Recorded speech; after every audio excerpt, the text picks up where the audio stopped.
गांव सोनपुर की मिट्टी में एक अलग ही बात थी। वहां के लोग सीधे साधे, मेहनती और दिल के बहुत साफ थे। इसी गांव में रहते थे एक बुजुर्ग किसान हरिराम। उम्र हो चली थी, शरीर जवाब देने लगा था, मगर आत्मा में आज भी वही जुनून था जो जवानी में हुआ करता था। उनके पास ज्यादा कुछ नहीं था, बस एक टूटा फूटा घर, एक छोटा खेत और उनका सबसे वफादार साथी, एक कुत्ता जिसका नाम था मोती। हरिराम और मोती की दोस्ती कोई आम इंसान और जानवर वाली नहीं थी। मोती उनके साथ ऐसे रहता था जैसे उनका बेटा हो। सुबह होते ही मोती हरिराम के साथ खेत पर जाता, दोपहर में पेड़ की छांव में बैठकर आराम करता और रात को उनके बिस्तर के पास पहरा देता। गांव में सब कहते थे, हरिराम अकेले नहीं है, उनके पास मोती है, यही काफी है। मोती कोई साधारण कुत्ता नहीं था, वो हर बात को समझता था। हरिराम की बातें, उनका दुख सुख और यहाँ तक कि लोगों के इरादे भी। एक बार गांव में कुछ चोरों ने हरिराम के घर को निशाना बनाया। रात के समय जब सब सो रहे थे, मोती ने हल्की सी सरसराहट सुनी। बिना देर किए उसने जोर से भौंकना शुरू किया। चोर डर के मारे भाग निकले। अगली सुबह जब लोगों को पता चला कि मोती ने अकेले पूरे घर को बचा लिया, तो गांव वालों की नजरों में उसका सम्मान और भी बढ़ गया। समय का पहिया हमेशा एक जैसा नहीं घूमता। एक दिन हरिराम अचानक बीमार पड़ गए। गांव के डॉक्टर ने कहा कि इलाज शहर में ही संभव है और उसमें अच्छा खासा पैसा लगेगा। हरिराम के पास तो फूटी कौड़ी भी नहीं थी। वो मायूस होकर घर लौटे। मोती उनके चेहरे की मायूसी समझ गया। उसने उस रात खाना नहीं खाया और चुपचाप उनके पास बैठा रहा। अगले दिन मोती अचानक गायब हो गया। हरिराम बहुत परेशान हुए।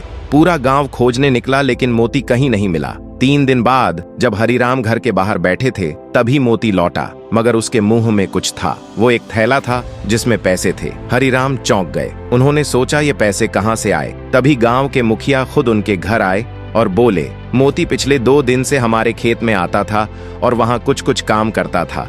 वो बच्चों को गिरे हुए सामान ला कर देता, गायों की रखवाली करता। हमें उसकी मेहनत देखकर दया आई तो सबने मिलकर कुछ पैसे इकट्ठे किए। ये उसी की कमाई है। हरिराम की आंखें भर आईं। एक कुत्ते ने जो किया वो शायद कई इंसान भी न कर पाते। हरिराम का इलाज हुआ।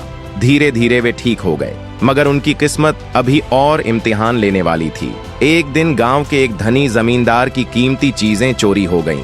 गलती से शक मोती पर गया। कुछ बच्चों ने झूठी गवाही दी कि उन्होंने मोती को वहां देखा था। जमींदार ने गुस्से में आकर कह दिया कि या तो मोती को गांव से निकालो या हम गांव वालों की मदद बंद कर देंगे। हरिराम टूट गए। उन्होंने सारी उम्र गांव में ईमानदारी से काम किया था और आज उनका साथी, जो उनके लिए सब कुछ था, उस पर शक किया जा रहा था। मोती सब कुछ समझ रहा था। उसने एक रात खुद ही गांव छोड़ दिया। अगली सुबह जब हरिराम उठे तो मोती कहीं नहीं था। वे रो पड़े। 1 महीने बाद गांव में जमींदार का असली चोर पकड़ा गया। वो तो जमींदार का ही एक नौकर निकला। गांव को अपनी गलती का एहसास हुआ। सबको मोती की याद सताने लगी। हरिराम तो जैसे बेजान हो गए थे। गांव के युवा मिलकर मोती की तलाश में निकल पड़े। 4 दिन बाद जंगल के पास एक घायल कुत्ता मिला, कमजोर, थका हुआ और भूखा।